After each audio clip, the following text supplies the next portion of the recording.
The Regression of the Prodigal Son. A lesson for those who continue to plague our society with drug abuse and violence. How much more peaceful it would be if these abusers became permanent babies.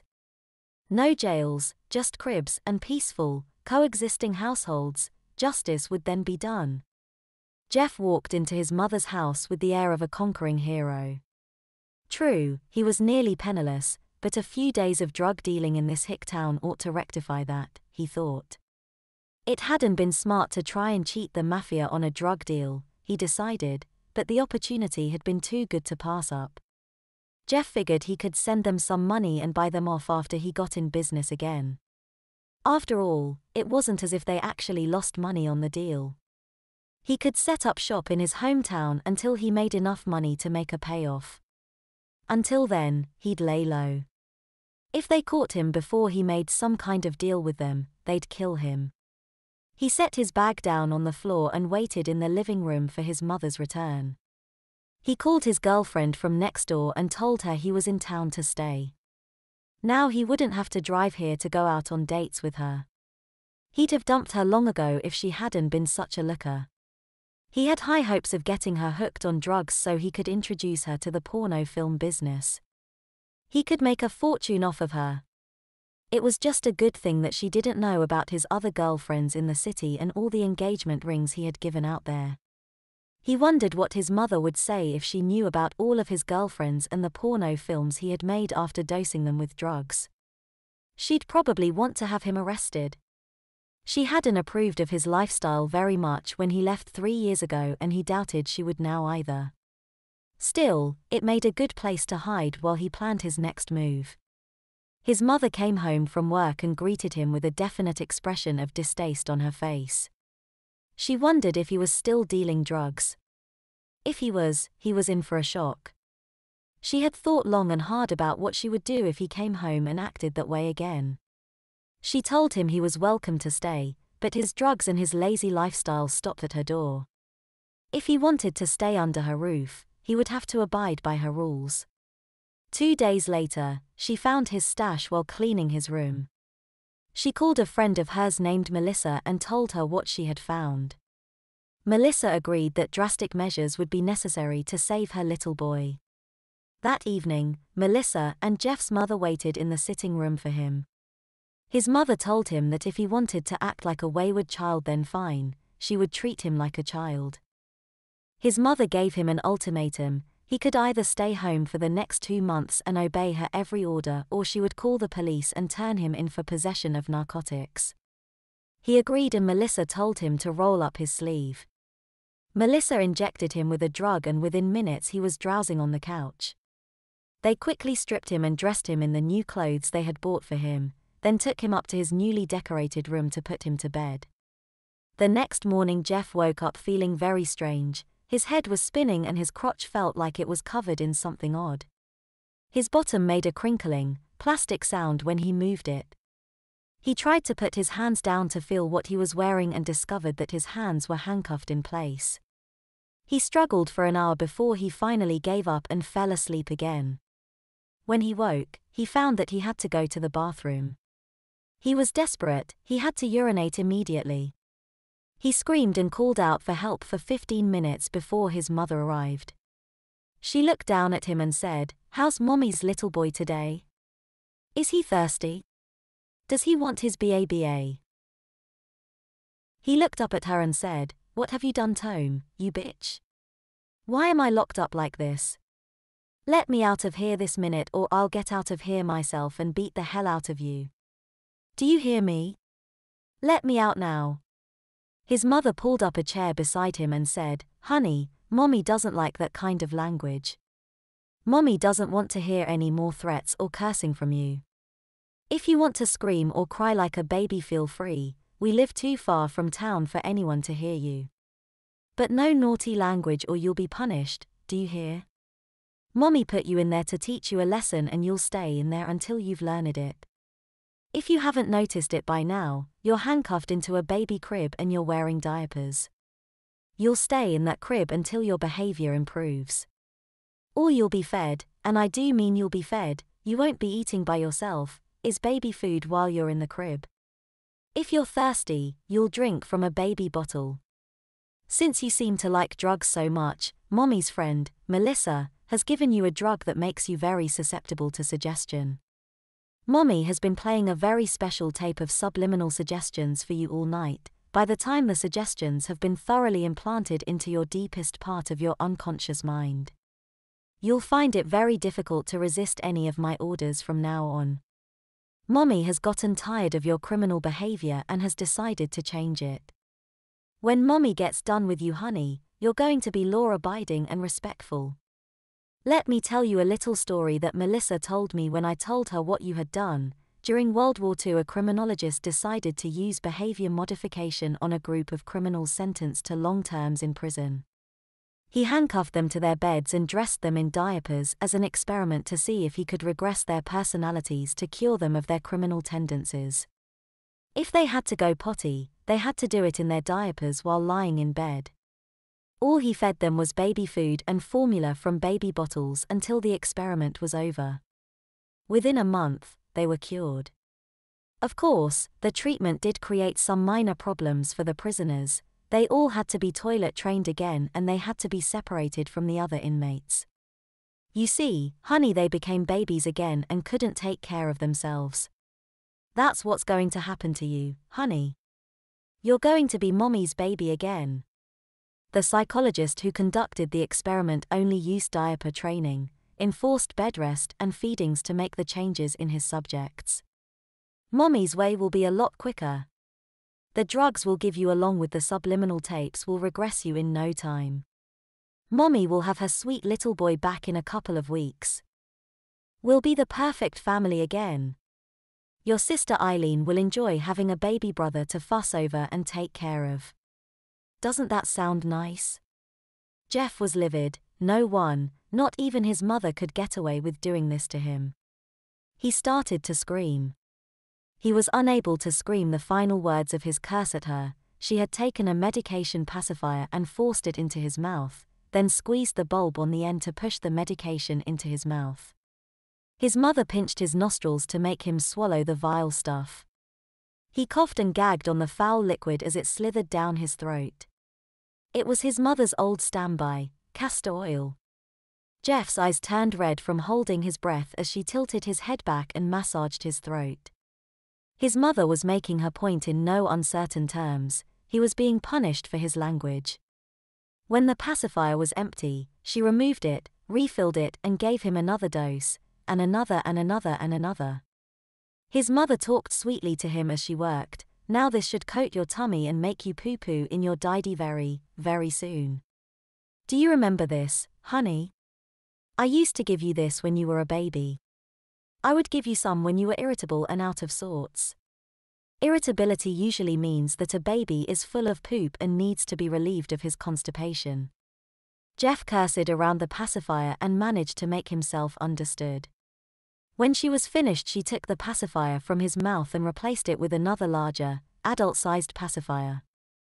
She told him, honey, Mommy told you she doesn't want you to talk like that. Mommy has coated this pacifier with an anti-nail-biting compound. It tastes icky, doesn't it? Don't worry, it won't hurt you. It's just a harmless, bitter-tasting vegetable extract Mommy's put on the baby's thumbs to cure them of thumb-sucking. She took a ribbon from her pocket and tied the pacifier to his head from the rear and continued, You'll have to wear this, honey, until you learn to talk like my sweet baby again. Mommy will be back later to change your dirty diddy. His eyes opened wide as she bent over him and put her hand down the front of his diaper and said, Oh, so Mommy's baby hasn't peed yet. Mommy doesn't want her little baby to feel uncomfortable. She knows it's been a long time since he's peed, so she's going to help him. She pushed down on his abdomen and immediately his bladder exploded. She pulled out her hand quickly before it got wet and said, There now, isn't that better? Now the diaper's nice and warm from baby's pee-pee. Mommy wants her baby to go night-night for a little nappy poo until it's time for his breakfast, okay? Close your eyes, honeybunch, and go to sleep. Jeff wriggled in his diaper uncomfortably and continued to piss until he had emptied himself. The anti-nail biter compound made his mouth burn and his eyes water. His mother turned on the tape player as she left the room. He struggled to stay awake, but it was no use. His eyelids kept drooping in response to his mother's command. He felt very, very sleepy. Jeff fell asleep again, wondering what insidious suggestions lay buried under the melodious flute sonata coming from the tape player. He awoke to find himself wallowing in his own shit. The urine-soaked diaper reeked of ammonia and his skin burned with an incipient diaper rash. He didn't know whether to scream in rage or weep in frustration. He wanted out. He didn't care if he went to prison. He didn't care about anything but getting out of the filthy diaper. He had never been able to control his temper. The furies burning within him would build up until they exploded in a fiery display of frenzied rage. If he had been 4 years old, his rages would have been described as temper tantrums. Certainly his girlfriends had described his episodes as tantrums to their friends and mothers. He could feel the anger rising within him, threatening to choke him on his own gorge. His vision dimmed, becoming red at the periphery as his mind clouded with violent emotions. He erupted in a scream of passionate disgust and fury that devoured his reason. He damned his mother at the top of his lungs and cursed the day she was born with invective that promised to peel the paint from the ceiling. Jeff rattled and tore at his bonds in animal frenzy, trying to jerk himself free by main force.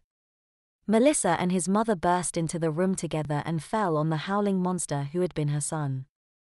Melissa took the syringe in her hand and plunged the needle into his arm, heedless of the pain it caused. Within minutes the powerful tranquilizer had taken effect and rendered him harmless. His mother was livid. She turned him on his stomach and cuffed his hands together in a single vicious motion. Then she stalked out of the room and returned a minute later with a hairbrush in her hand. She wrapped her fingers in his hair and pulled his head up to look into his drug-glazed eyes, saying, "I told you I didn't want you to curse, didn't I? I've had enough of your temper tantrums, little boy. I'm going to give you a spanking you won't forget. Ever." She began to beat his diaper-covered bottom unmercifully. He began screaming again, not in anger this time, but in pain. He thrashed about in the crib, but to no avail. His energies had been spent in his earlier titanic eruption. His screams soon turned into long sobbing wails of torment. Jeff gasped and choked on his tears as she continued to lambaste his fanny. He begged her to stop. He told her he was sorry. He wouldn't do it again, he promised. He became confused and thought she wanted him to confess his crimes. He told her about his drug deals, his attempt to cheat the mafia, and finally the porno films. When his mother heard that he made porno films, she exploded in righteous rage and redoubled her efforts. She beat him until he whimpered in agony. He told her in a broken voice that it hadn't been his fault that the girls had wanted to do heroin, he was only their dealer. So what if they had gotten hooked on crack?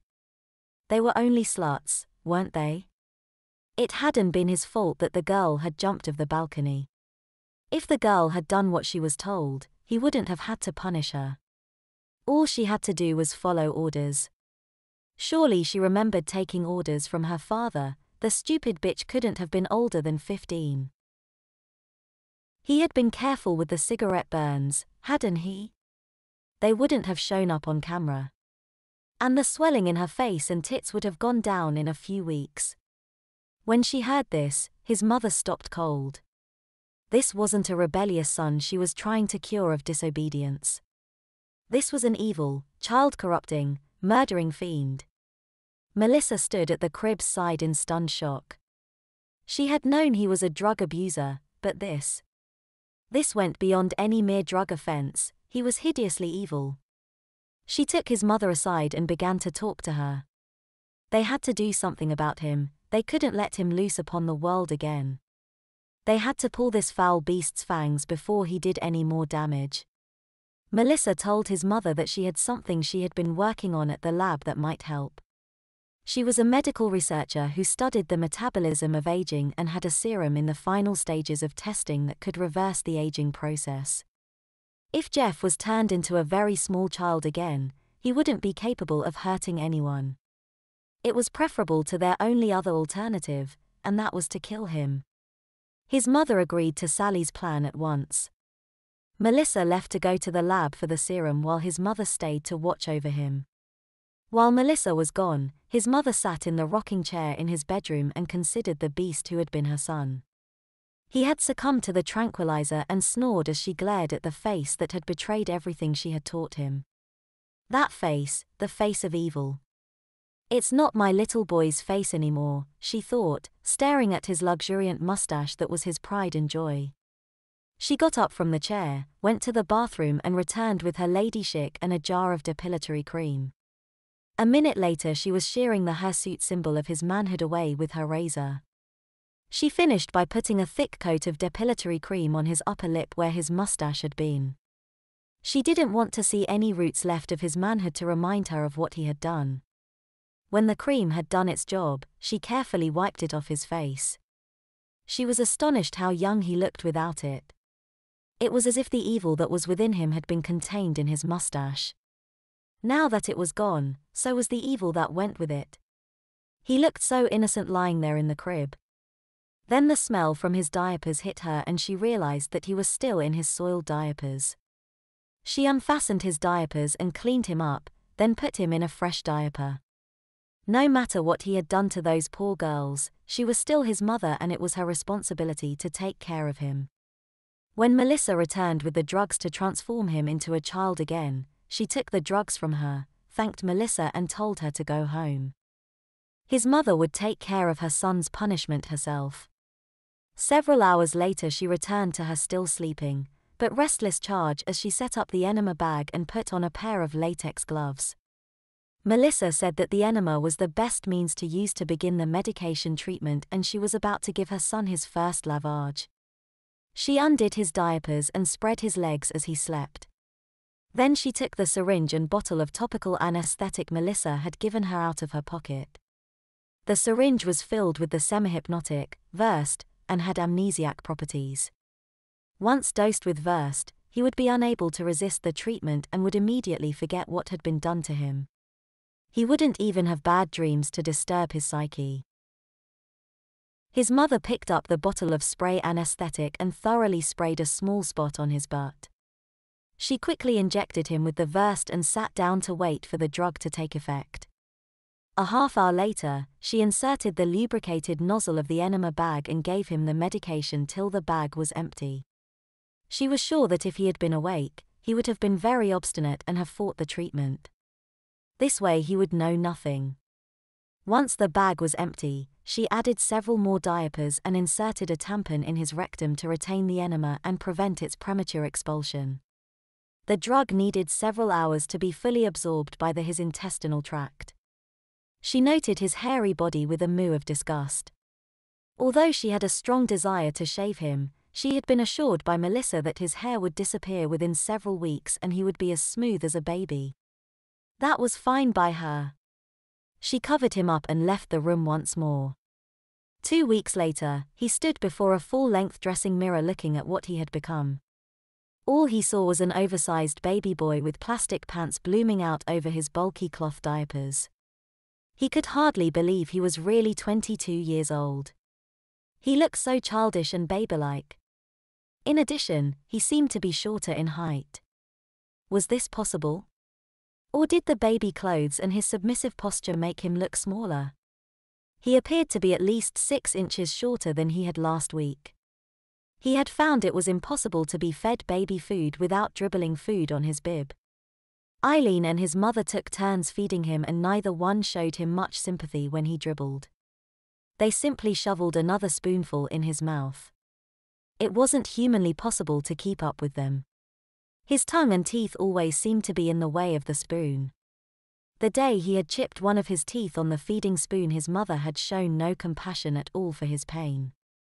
Lately he had wondered if he wouldn't be better off if he lost all of his teeth.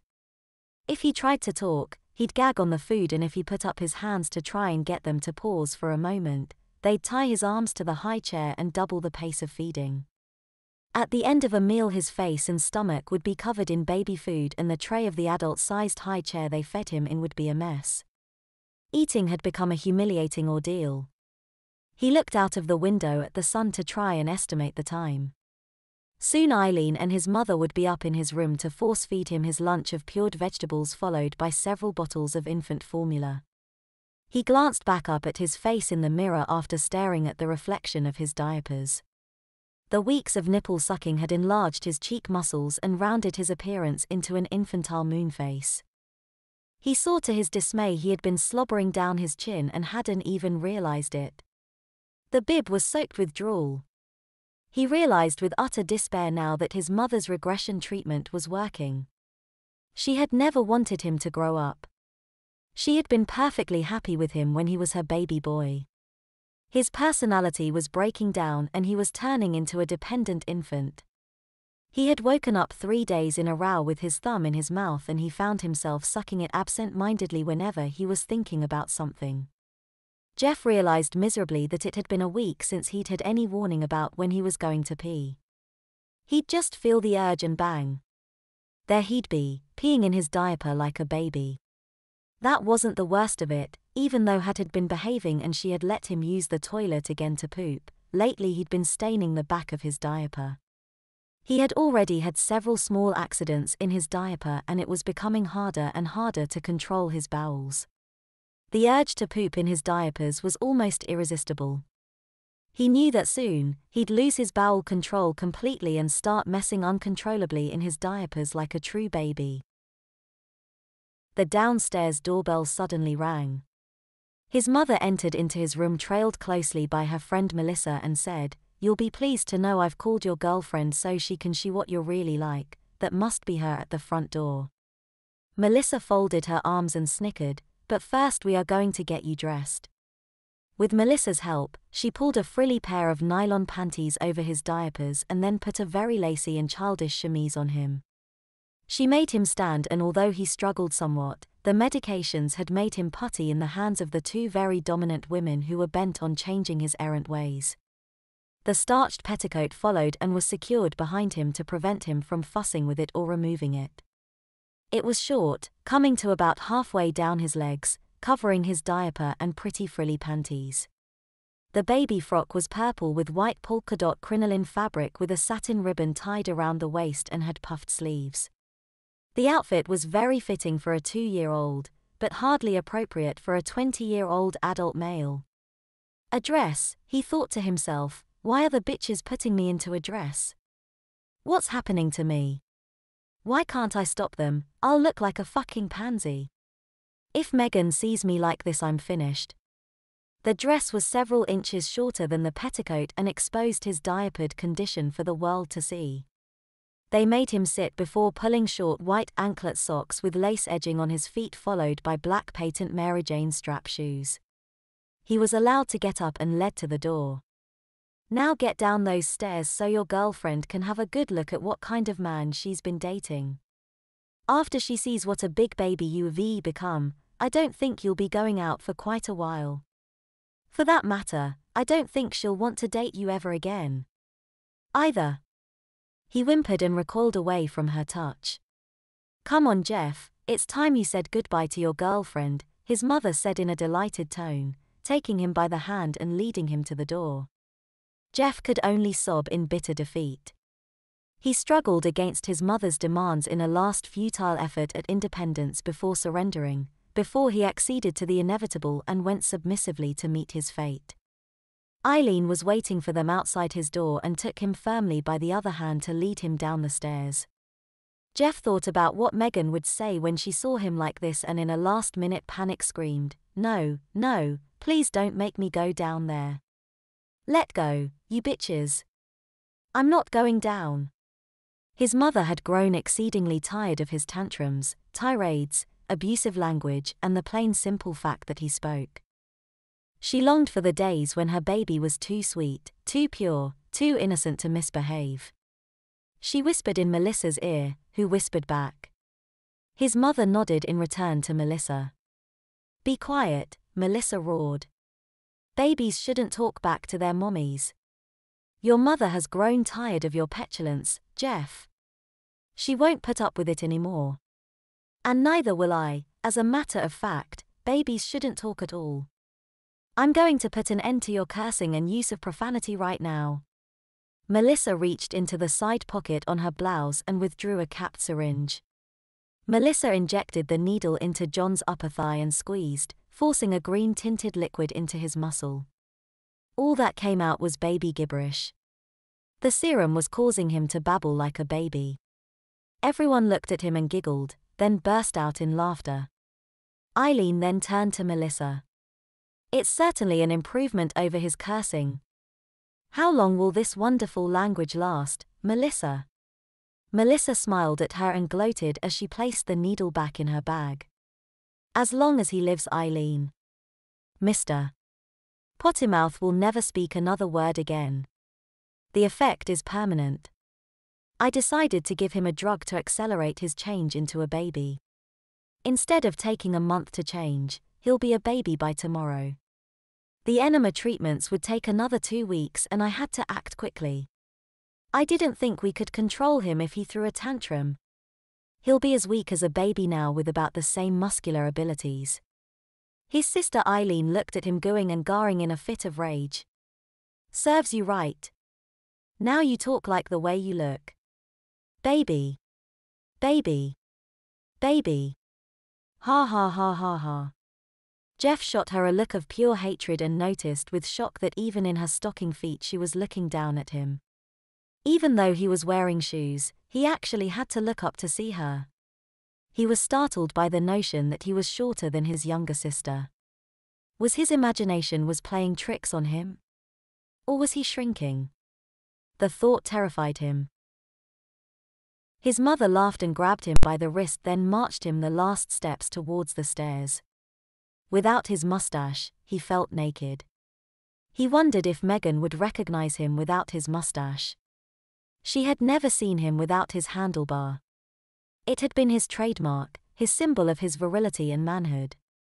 He had had it ever since he had left home, and now it was gone, without even stubble to show the place where it had been. The depilatory cream had left him as whiskerless as a 2-year-old girl.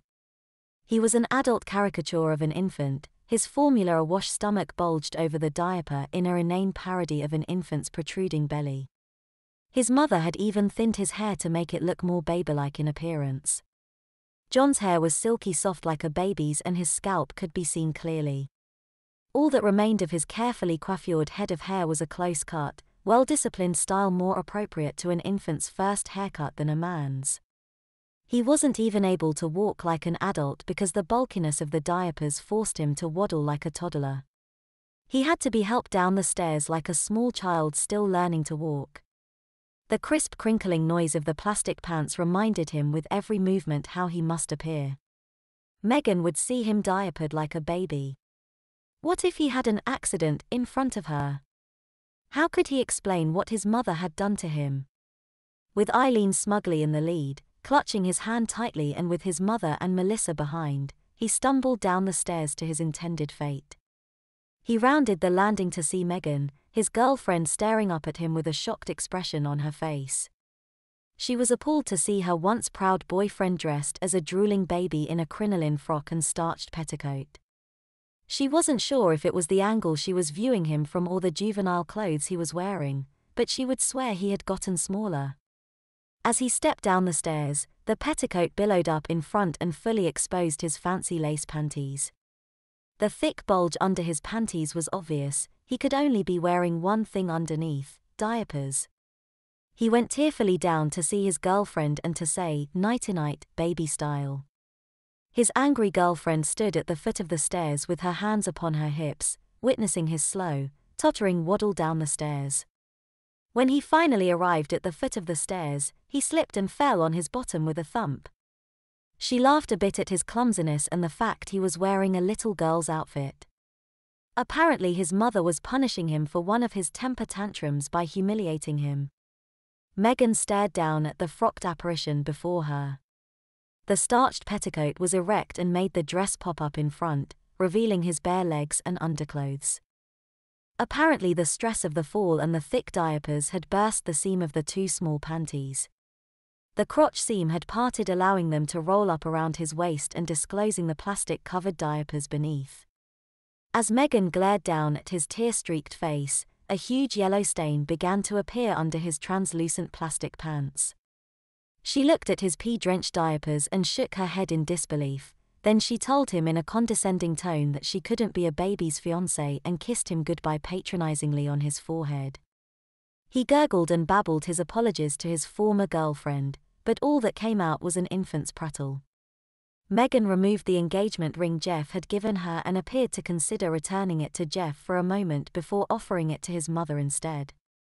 John's mother took the ring and pocketed it, then asked to speak with her in the sitting room. They went in the sitting room, leaving Jeff sitting at the foot of the stairs in his wet diapers. His face practically kissed her ankle as she strode by him mincingly in her 5-inch stiletto heels.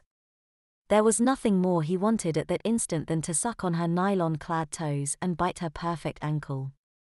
Oh God! Help me! Her feet, her marvelous feet. Their fragrance is intoxicating, he thought half-consciously. As she passed he noticed her sterling silver ankle bracelet. It was inscribed Megan plus Peter. Who the hell was Peter, he thought in anguish. Jeff attempted to get up to follow them but found that he was unable to stand without assistance. The inhibitor was acting very quickly. He was becoming disoriented and dizzy. What Jeff could not know was that although he would soon be reduced to the size of a 1-year-old baby, he would retain his memory and remain aware of everything that happened to him. Jeff was forced to crawl into the sitting room on his hands and knees. Melissa explained to Megan that Jeff had had to come home because the mafia was looking for him. She explained that Melissa was a medical researcher who had been working on an experimental drug to rejuvenate people. They had given him the drug in an attempt to hide him from the mafia. The drug had one unfortunate side effect: it turned the users into babies. Megan was shocked by the news that he was a drug addict and expressed her profound sympathies for his mother. She told his mother to call her if there was anything she could do to help his mother with the burden of taking care of him. Jeff tried to make signs with his hands to explain his plight, but he was unable to communicate his thoughts. He couldn't tell her that Melissa was lying and that he never used drugs. Everyone ignored him as if he was only a silly toddler.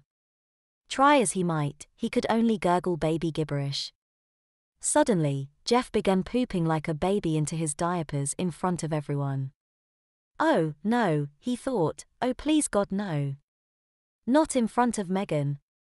The soft pudding-like mass oozed from his behind, filling up his diapers and making them sag beneath his crotch. Jeff remained motionless on the floor as the stench from his diapers crept across the room until it reached the women sitting on the couch. When the reek hit them, all eyes turned to him in accusation of what he had done. Jeff began to weep in shame at his infantile behavior. His mother sighed, then asked Eileen if she would go get some baby wipes and a clean diaper for Jeff. When she returned, his mother made him lie on his back on the floor while she changed his dirty diaper in front of Megan. Megan stood over him watching the entire operation with intense interest and was surprised when she saw his pubes had apparently been shaven. When she looked closer she realized that all his pubic hair had fallen out and was sitting in a wad at the bottom of his diaper. Her eyes ran down his bare legs and she realized that they too had been denuded of hair. There wasn't even a sign of roots. His legs were as smooth and free of hair as a newborn babe's. Jeff closed his eyes to keep from seeing Megan's reproachful gaze and never saw his mother pass Megan an adult-sized pacifier to put in his mouth. He opened his eyes momentarily and glared up her pleated skirt. Her creamy thighs slid into view as her skirt slipped aside and revealed that she was wearing red panties and black nylon stockings and fastened to a white garter belt. He shuddered as he thought how he would never get to touch her again. Just one last time, he thought to himself and reached up with his hand between her legs. Naughty, naughty baby.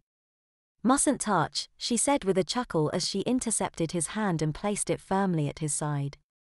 He blinked and closed his eyes tightly in anticipation of the slap he knew was coming. She knelt quietly beside him and gently slipped the nipple between his lips before he knew what was happening. When he opened his eyes, he saw Megan looking down at him with a triumphant grin.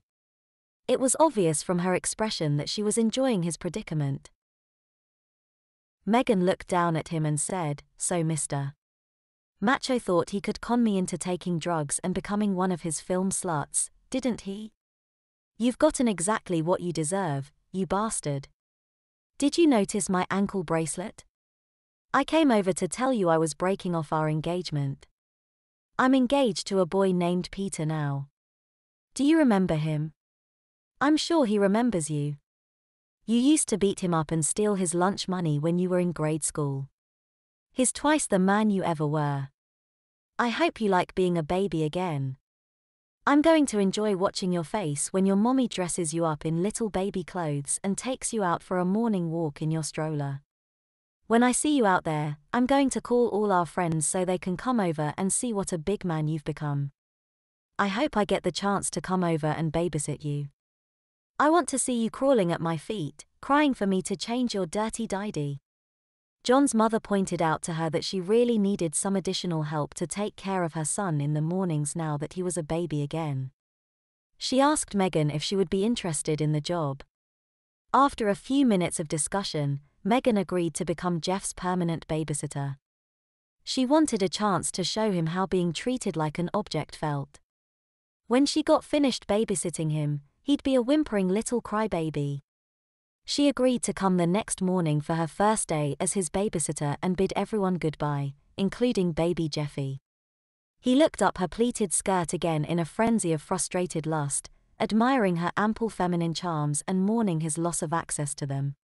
He followed her to the door on his hands and knees, blabbing incoherently in a last attempt to explain to Megan about the other girls. He sat on the floor by the door gooing and garring up at her in a vain hope she would take notice and help him.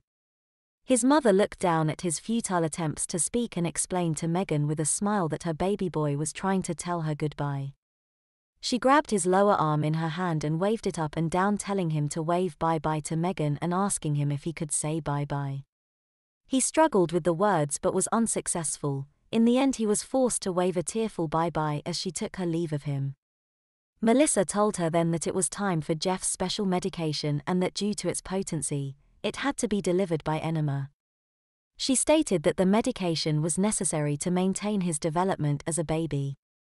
Megan smiled as she knew now just how much easier he would be to handle and smiled at Melissa, acknowledging that she understood fully. Megan took him by the shoulders and turned him around, giving him a swat on his diaper to get him started crawling toward the stairs. Eileen took him by the hand and helped him up the stairs to be returned to his crib for his enema followed by his afternoon nap. As Megan left, Jeff's mother closed and locked the front door behind her. Melissa said, "Didn't you tell me that they have a daycare center for working mothers near the office where you work?" Jeff's mother stated that they did, as it was on the first floor of the building. Melissa continued, You may want to consider placing him in daycare too." His mother seemed a bit puzzled at this and asked, "Why do you say that, Melissa?" "Oh, I think that after you have a talk with your friends at work, they might like to see him. They could enroll their babies if they have a new one in the house. I wouldn't want Jeff to be without any playmates his age. I have plenty of extra serum I'd be willing to donate to a good cause, if they need some." Jeff stood at the side of his crib and let out a wail as the poop involuntarily slid from his flaccid infant anus and he began streaming pee into his diaper. Instead of his deep baritone voice, the plaint cry of a 11-month infant pierced the air. He appeared to be a little less than a year old and was the very picture of a sweet, innocent babe. He was attired in baby blue tights over his diapers and plastic pants and wore a blue checkered smock with white edging in cotton. Drool ran off his chin in thin strings, rolling down his chest and wetting the top of his pea-soaked diaper as he cried with an open toothless mouth and his eyes squeezed shut. Megan came in with Eileen and stood at the side of his crib, looking down on the baby. He cringed in fear at their arrival. They looked so huge and threatening as they stood there cooing down at him as if he was a speechless babe. "Phew," Eileen said, "he sure is stinky this morning. I guess we need to change his dirty diaper, don't we, Megan?"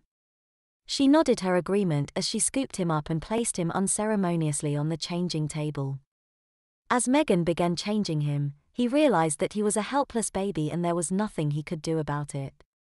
He whimpered a bit as she pulled down the front of his diaper to expose the mess he had made within, but quieted when she stuck a pacifier in his mouth. Jeffy sucked vigorously on his binky in humiliated frustration.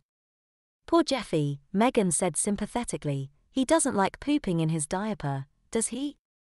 "Don't worry, honey, you'll feel better after Megan gets you into a nice, clean, dry diaper." She turned to Eileen and said, "The poor little thing is unhappy because he's become a baby. I wonder how long it will take him to get better and return to his old self." Eileen chuckled and said, "Oh Megan, don't worry about him anymore. Mom says Melissa told her that he'll be a little baby forever. Isn't that marvelous? It would be difficult to take care of him if he got any bigger. This way he's easier to take care of and won't be any trouble for Mom. Melissa says that after a few years of being a baby, she's sure he'll get used to it and learn to like it. A sweet, contented little baby." Megan laughed. "Ah, dear sweet little Jeffy, it won't be that bad. Megan loves her itty-bitty little Jeffy. I'll change you and feed you and you'll always get the attention you need." She bent over and whispered in his ear, "Tomorrow Megan will bring Peter over so he can visit while Megan takes care of baby Jeffy. While your mommy's at work and your big sister's at school, Peter and I can do anything we want. I'll put your playpen in the sitting room so you can see us while we visit.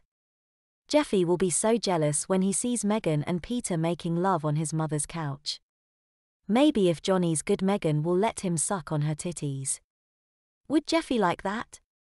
I know Peter would like to see baby Jeffy sitting on Margot's lap in a didy and crying for her titty. If Johnny's bad, Megan will give him to Peter for punishment. I'm sure Peter won't mind putting you over his lap and giving you the spanking you've deserved all these years." Eileen pretended that she didn't hear Megan, but was appalled at Megan. That was naughty. She thought she should be quiet and tell her mother later. Maybe she'd get the chance to take care of 2 babies then. Then the lovers would have a chance to get together again. She grinned and decided she'd save that thought for later. Jeffy screwed up his face and looked like he wanted to cry. Megan straightened up again and spoke in a normal voice. "Megan will get you dressed and fed so you'll be ready for your first day in the daycare center where your mommy works. Your mommy says she's going to bring all her friends down from the office to see her adorable baby boy. She wants them to see what can happen to drug addicts. She told me that if the children in this town don't stop using drugs, she expects to see a lot of cases just like yours. Your mommy told me to tell you she found your address book of your drug customers. She's going to have a long talk with their parents. Oh yes, she told me to be sure to tell you this last. She expects there'll be lots of little babies your age there to play with. If not today, then by the end of the week. She told me that she predicts the daycare should be having a lot of new babies to take care of very soon. Your mother told me to tell you that she thinks you'll know most of them." "Oh, poor baby. He's weeping. I don't think he likes being a little baby again, Eileen." Megan and Eileen giggled. Jeff started crying his eyes out as he realized that this was only the first day of what would be a lifetime of helplessness and humiliation. The worm had turned, the predator had become the prey. He wasn't the pusher, the pimp, the destroyer of women anymore. He was only his mother's beloved baby boy. And he wouldn't be alone, not by any means.